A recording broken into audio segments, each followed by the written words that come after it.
Medo. Yo, brother. So konen ki fè avay la men? Wa konen men.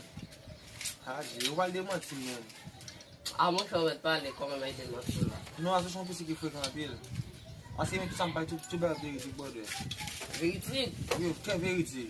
Mwen pale sa patne fè, brother. Ki sa? Dik, non. Ah, mwen chè dey. Verite. Ok. Verite. Ou konen men, gwa patne fè le G. Son polise liye men.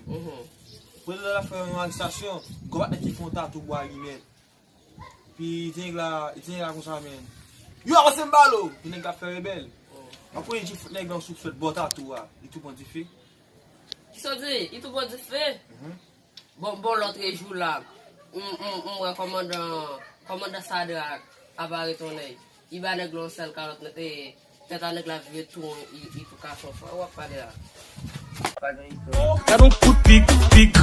Era um puto pico.